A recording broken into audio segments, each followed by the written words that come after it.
What does an IT leader do all day anyways? Are you sure you want to know? Okay. Meet Bob. Bob is a CTO in Chicago. So the CEO tells Bob that they're opening 2 new office locations in 2 months. So Bob needs to get them running in 8 weeks. And of course, Bob is already drowning in a sea of other projects.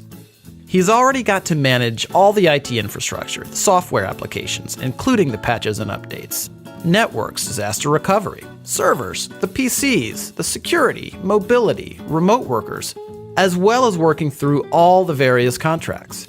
Now he's got to duplicate all this around 2 new locations. Fast. Oh yeah, the boss says he wants Bob to start looking at cloud solutions because he read something interesting about cloud on LinkedIn. Bob finds out his current vendor doesn't provide service in one of the new locations. He doesn't know who operates in Dallas, so Bob researches it for 2 weeks and finds 7 potential vendors. 7 potential vendors. And time is running out. Of course, he already knows the carrier sales reps will make promises they can't keep because they have targets to meet. I mean, they're salespeople, right? One sales rep tells Bob that his company can have them up and running in a week if he signs the contract that day. And another tells him 2 months, and then everything in between. Who does Bob believe? And the pricing? All over the place for really no apparent reason. Now it's already 5 weeks later, and only 2 of the vendors he's talked to have a solution remotely close to what he needs. And now what about cloud? The process starts all over again. And Bob is no cloud expert, so he's flying completely blind here. Who should he believe? Then Bob talked to a supplier-agnostic, trusted technology advisor. They're a third-party neutral company that operates as a telecom and cloud solutions agency, like a consultant and a broker combined. But they're much better than that. I'll tell you about that in a second. You see, the right trusted technology advisor already knows the strengths and weaknesses of every carrier and supplier in the country.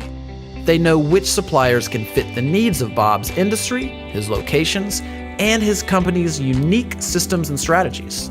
Better yet, instead of sitting on the other side of the table during strategy discussions, this cloud and telecom technology advisor sits on the same side of the table as Bob, like a true partnership should. The advisor doesn't have sales targets to hit with suppliers because of their affiliation with a technology services distributor.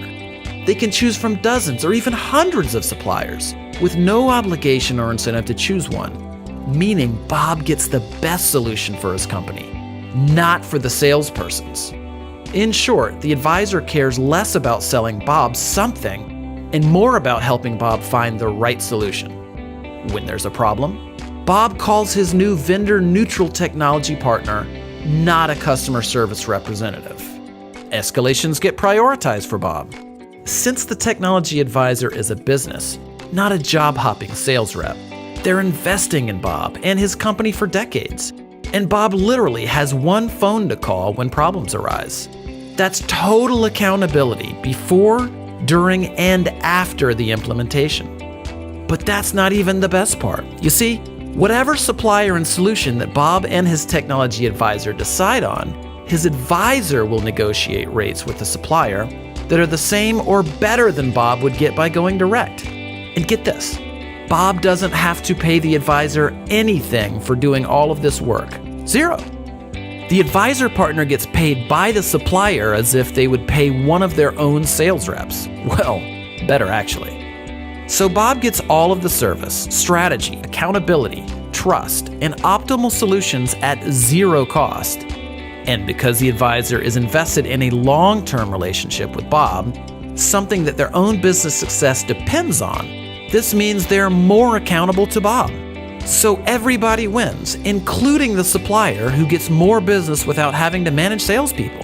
It's how business is evolving in IT and telecom. So do you want to get all of these benefits of working with a no-cost cloud and telecom technology advisor? Call us today and let's get started.